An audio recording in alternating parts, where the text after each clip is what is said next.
सत्साहेब सद्गुरुदेव की जय हो। मैले मेरो परम पूज्य गुरुदेव जगतगुरु तत्त्वदर्शी सन्त रामपालजी महाराजजीको दयाले मैले यो लोकको जुन राजा हुनुहुन्छ उहाँको बारेमा केही कुराहरू भन्न गइरहेको छु। र हामी जुन यो लोकको राजाको लोकमा फसेका छौँ, हामी त्यो आफ्नै कारणले फसेका हौँ। र दिन प्रतिदिन हामीलाई चाहिँ यो लोकको राजाले अन्य कुराहरूबाट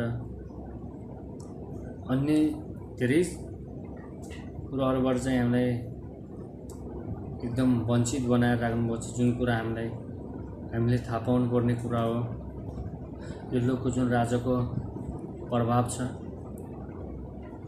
त्यो प्रभावले चाहिँ हामीले चाहिँ थाहा पाउन सकेका छैनौँ। अनि जति पनि यो लोकको राजाले गर्दाखेरि हाम्रो जीवनमा घटित घटनाहरू घट्छ, त्यसको मुख्य मालिक पनि यो लोकको राजा नै हुनुहुन्छ। किनकि यो लोकको राजाले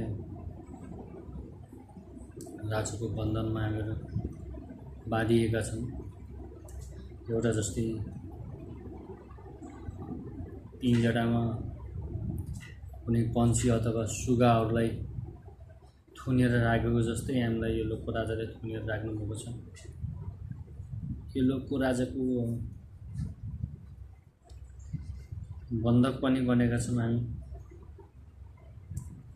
यो लोकको राजाको शिकार पनि हौँ हामी। यो लोकको राजाले हामीलाई धेरै चिजहरूबाट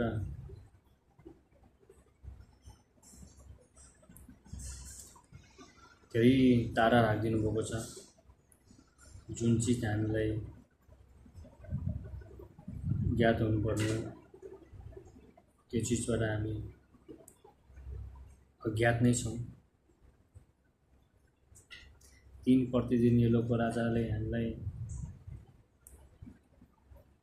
पापहरू गराइराख्नु भएको छ। पापको कारणले गर्दाखेरि हामीले यो वास्तविक जीवनलाई चिन्न सकेका छैनौँ। जति पनि हामीहरूबाट गल्ती हुन्छ, हामीले आफूले गरेका गल्ती केही नै हुँदैन। यो लोकको राजाले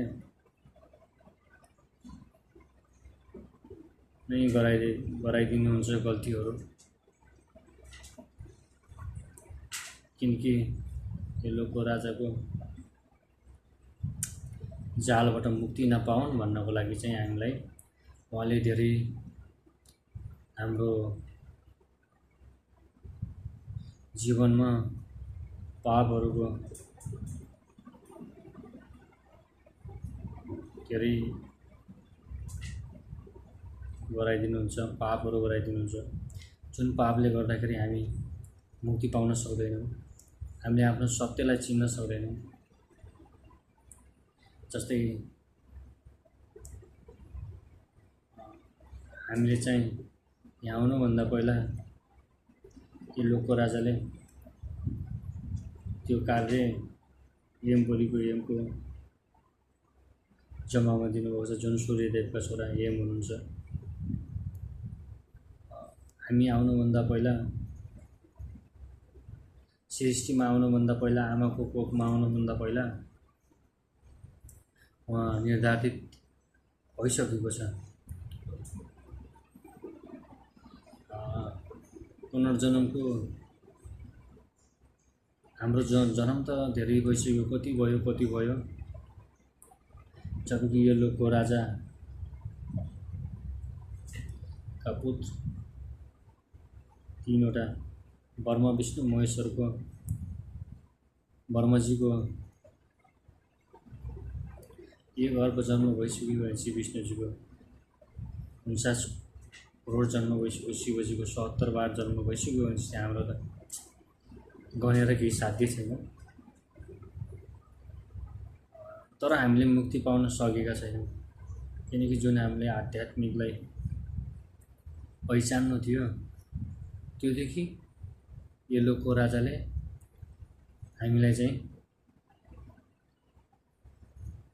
अपरिचित गराइदिएका छन्। त्यो ठाउँमा हाम्रो मस्तिष्क जाँदैन। जबसम्म हाम्रो त्यो ठाउँमा मस्तिष्क जाँदैन, बुद्धि जाँदैन, नजर जाँदैन, तबसम्म हामी त्यो चिजबाट अपरिचित नै रहनेछौँ। त्यो पनि यो लोकको राजाकै प्रभावले भएको छ। जस्तै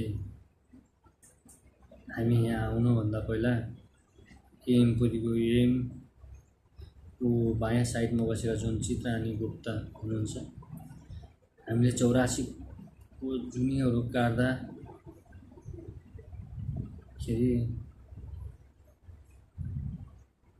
जिङ्दा घुम्दा 84 जब हाम्रो समाप्त हुन्छ, तब फेरि हामीले यो लोकमा सद्भक्तिको लागि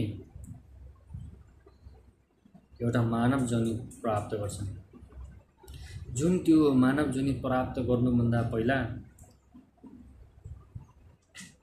हाम्रो एम पुरीको जुन बायाँ साइडमा बसेका दुईजना चित्ररानी गुप्त हुनुहुन्छ, उहाँद्वारा सबै निर्धारित भइसकेको हुन्छ र हामीको जुन आत्मा हुन्छ, त्यो आत्मालाई चाहिँ आमाको कोखमा बास गराइन्छ। जस्तै 9 महिना आमाको कोखमा बास गरेर आउँछौँ नि त, होइन त हामी? त्यो पनि हाम्रो लागि धेरै ठुलो नर्क नै हुन्छ, धेरै ठुलो नर्क। सबैभन्दा एकदम जटिल नर्क भनेको नै त्यही हो। तर त्यहाँ हामी जो यो सर्वश्रेष्ठका मालिक हुनुहुन्छ, उहाँको दयाले हामीहरू उहाँ जीवितै हुन्छौँ।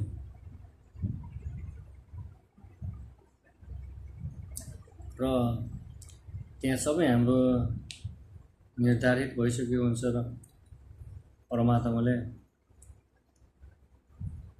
परमात्माको आज्ञा अनुसार एमपुरीका एमले हामीलाई यो सृष्टिमा पठाउँछन् र यो सृष्टिमा जब पठाइसक्छन्, हामी मानव जुनी पाएर सच्चा गुरु धारण गरेर भक्ति गरेर हाम्रो यो एउटा मनले गरेको जति पनि पापहरू छ, त्यो पापहरू समाप्त गरेर हाम्रो जुन आत्मा छ, त्यो आत्मालाई एकदम पवित्र बनाएर पाप समाप्त पुण्य प्राप्त गरेर हामी आफ्नो लोकमा जानको लागि यहाँ आएका छौँ। पुण्य प्राप्त तब मात्रै हुन्छ जब हामी सच्चा गुरुसँग नाम दीक्षा लगेर सद्भक्ति गर्नेछौँ। यो लोकमा आउनुभन्दा पहिला हामी धेरै पुण्य आत्मा थियौँ। यो लोकमा आइसकेपछि यो लोकको राजाको कारणले गर्दाखेरि चाहिँ हामी धेरै हाम्रो आत्मामा धेरै पापहरू जम्मा भयो। कसरी जम्मा भयो? हामीले कसैलाई छल गर्न लाग्यौँ, दारू खान लाग्यौँ, रक्सी खान लाग्यौँ, गाँजा भाङ धतुरोहरू अन्य नशालु पदार्थहरू खान थाल्यौँ, जीव हत्या हिंसा गर्न थाल्यौँ, जीवको मांस आहार गर्न थाल्यौँ, होइन? अन्य झुटहरू बोल्न थाल्यौँ, होइन? अरू यस्ता धेरै पापहरू हामीले आर्जन गर्न थाल्यौँ। त्यही कारणले गर्दाखेरि चाहिँ हामीले मुक्ति पाउन सकेनौँ। अब मुक्ति पाउनलाई के गर्नु त? सच्चा गुरुको शरणमा गएर भक्ति गरेपछि मात्रै हामीले मुक्ति पाउन सक्छौँ। नत्र हामीले यो लोकको राजाको 21 ब्रह्माण्ड जुन छ, यो 21 ब्रह्माण्डबाट मुक्ति पाउन सक्ने छैन। सत्साई सद्गुरुदेव की जय। फेरि अब अर्को भिडियोमा म यहीँदेखि हजुरलाई जानकारी गराउँछु। सत्साई।